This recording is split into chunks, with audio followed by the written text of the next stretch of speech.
Tribhanga, the directorial debut of the actor Renuka Shahane, is a story of three flawed women who incidentally became mothers. These flaws are continually impressed upon them by the patriarchal society.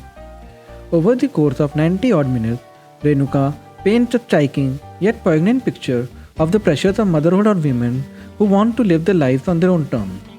As with every process of breaking social norms, it is a generational struggle, and this movie has shown that pretty well.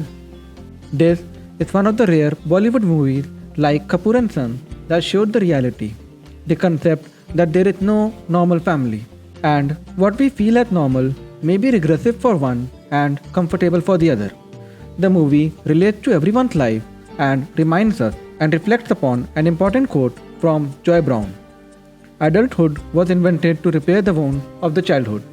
This is a movie with three main characters, all female, and their stories, which, by the way, you would most probably not understand if you haven't experienced similar traumas in life. But if you have or care deeply for someone who has, this movie is definitely meant for you. Kajol's character has been made jarring, which is exactly how one should expect a person with similar sets of experiences to become. Have an outer shell of a personality which automatically repels other people because of a basic preconceived lack of trust in them. I saw her character being perceived as too rude or abusive in several reviews, but that was the point of her character. Her past experience shaped her as such to be such a person, and to be honest, this is the issue we have with the patriarchal society of today.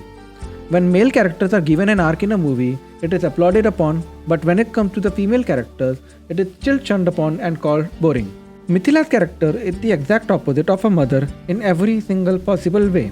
Even in her constant defense of Kajol's character Anu, in spite of her own mom-related trauma, stands as an opposite of Anu, who very vocally hates her mother. On the other hand, Tanvi Admi's character is way ahead of her time, and her decisions over her lifetime reflect the same. Her strength and willpower is what transcends all three generations, and it's the common strand in the movie. The movie is actually a common story for many Indian women from across three generations, in which the youngest would be in her 30s today. The society has changed rapidly in India since the 1980s, but until then, freedom of choice for women was a slow struggle.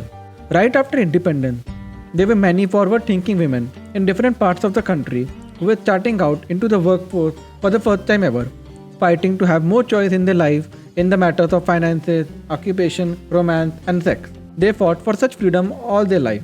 The next generation had to struggle for most of their life, and the third generation is also struggling, but is parallelly reaping the positive result of the struggle, especially of their previous two generations of women. A relationship between two humans, especially a mother and a daughter, faces ups and downs throughout the path. I loved how the movie covered that perspective of life, where the endless loop of regrets and choices results similar solutions, yet the natural differences in behavioral pattern of people conclude in different yet not so different results. The concept poked my heart and made me think about the choices and misunderstandings we have daily and might need crucial thinking.